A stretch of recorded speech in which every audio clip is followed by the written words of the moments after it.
علی of مکہ کے ساتھ 1916 عیسوی میں تحریری طور پر طے کیا گیا۔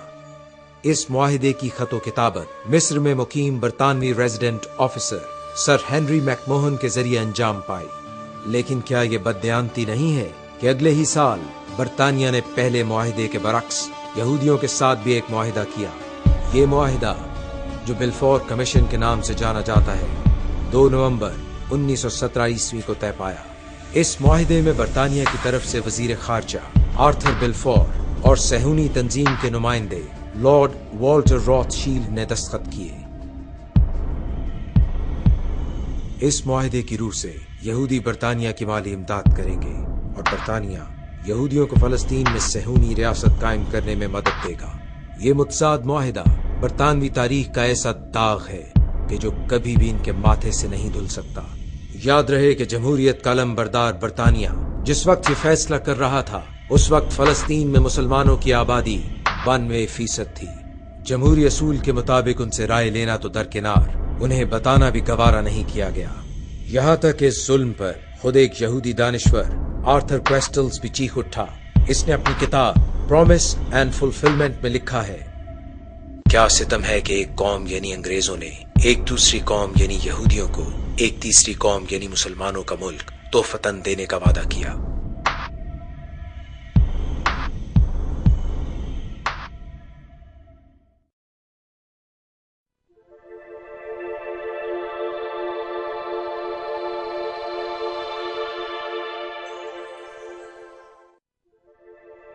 اس دوران میں دوسری جنگ عظیم کا آغاز ہو گیا۔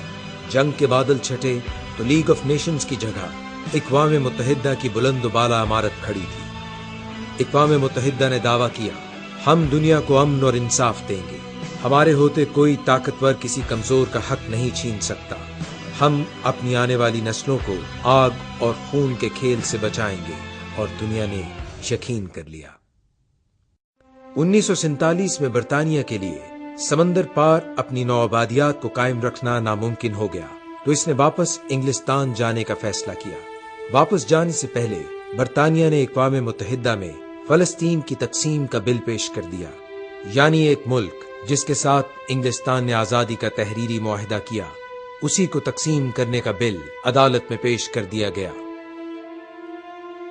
دنیا میں امریکہ ایک ایسا ملک ہے جس نے ہر انسان دشمن کارروائی میں اسرائیل کا ساتھ دیا ہے۔ 39 مرتبہ اقوام متحدہ نے اسرائیل کے خلاف ایکشن لینے کا فیصلہ کیا، لیکن ہر مرتبہ امریکہ نے ویٹو کر دیا۔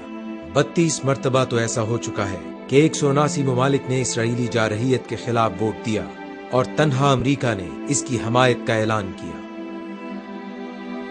26 نومبر 1947 کو اقوام متحدہ کے اجلاس میں فلسطین کی قسمت کا فیصلہ ہونا تھا، لیکن یہ اجلاس ملتوی کر دیا گیا کیونکہ بل کی منظوری کے لیے مطلوبہ ووٹوں کا حصول ممکن نہیں تھا۔ اجلاس کے التوا کے بعد برطانیہ، امریکہ اور یہودی سرمایہ دار لابی نے لالچ، دھونس اور بلیک میلنگ کے ذریعے ہیٹی، لائبیریا اور فلپائن کو فلسطین کی ناجائز تقسیم کے حق میں ووٹ دینے پر مجبور کر لیا۔ امریکی کانگریس کے رکن جیمز فورسٹال نے اپنی ڈائری میں لکھا، اس معاملے میں دوسری قوموں پر دباؤ ڈالنے اور ان کو ووٹ دینے کے لیے مجبور کرنے کے جو طریقے استعمال کیے گئے وہ شرمناک کارروائی کی حد تک پہنچے ہوئے تھے۔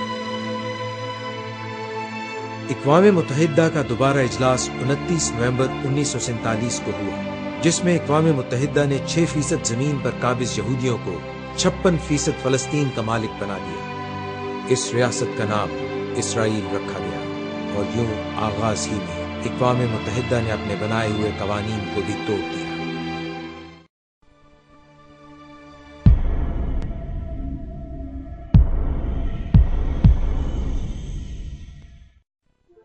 اقوام متحدہ کے چارٹر کے مطابق کسی بھی ملک کے قیام کا فیصلہ وہاں کے عوام کی اکثریتی رائے سے کیا جائے گا، جبکہ اسرائیل کو جس ملک کی سرزمین کا 56% حصہ دیا گیا وہاں کے عوام کی رائے جاننا ضروری خیال نہیں کیا گیا۔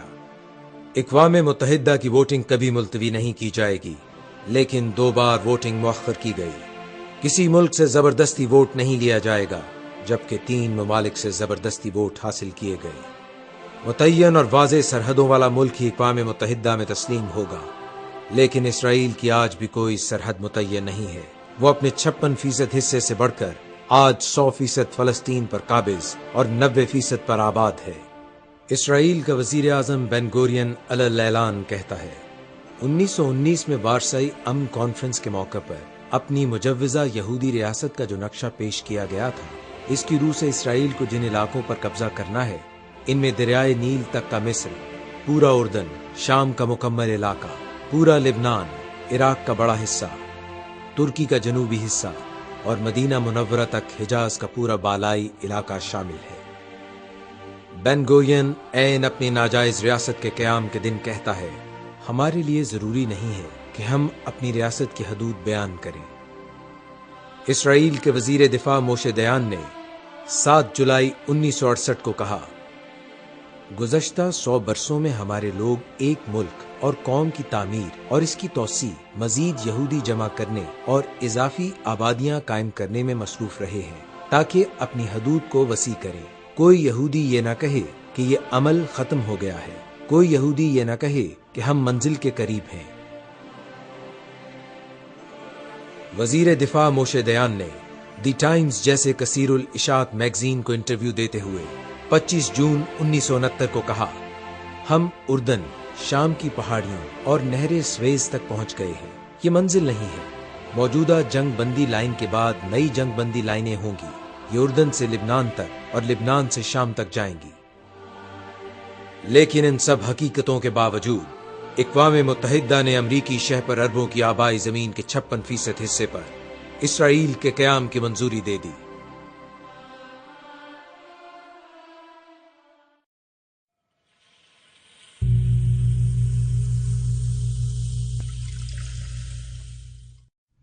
اپنے قیام یعنی 15 مئی 1948 کے دن سے ہی اسرائیل نے مقبوضہ علاقوں سے اربوں کو نکالنا شروع کر دیا۔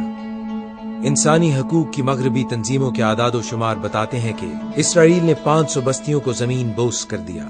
صرف چند دنوں میں 8,12,000 اربوں کو ان کے آبائی گھروں سے نکال دیا، جبکہ 1950 سے آج تک بے گھر کیے جانے والوں کی تعداد 47 لاکھ سے زائد ہے، جو آج بھی جھونپڑیوں اور تباہ حال بسوں کے ڈھانچوں میں 50 سال سے اپنی زندگی کے شب و روز بتانے پر مجبور ہیں۔ اسی دوران میں اسرائیل نے 2,760 عمارات، 29 مساجد اور 12 چرچ تباہ کر دیے، 44 پانی کے ڈیپو بہا دیے گئے، جبکہ 41 اسکول مسمار اور 30 نذر آتش کر دیے گئے۔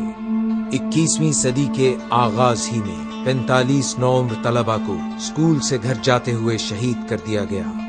ملک گیری کی ہوس میں اسرائیل نے 1949 میں فلسطینی علاقوں پر حملہ کر دیا اور فلسطین کے 2/3 رقبے پر قابض ہو گیا۔ فلسطین کے بچے کھچے حصے میں بھی اسرائیل نے آبادیاں اور فوجی چھاؤنیاں بنانے کا آغاز کر دیا، اور اس طرح فلسطین کی ریاست اسرائیلی چوکیوں کے درمیان بری طرح گھر گئی، اور جلد ہی اسرائیل کا تسلط 100% فلسطین پر ہو گیا۔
مغربی کنارے کے نقشے میں آپ دیکھ سکتے ہیں کہ کس طرح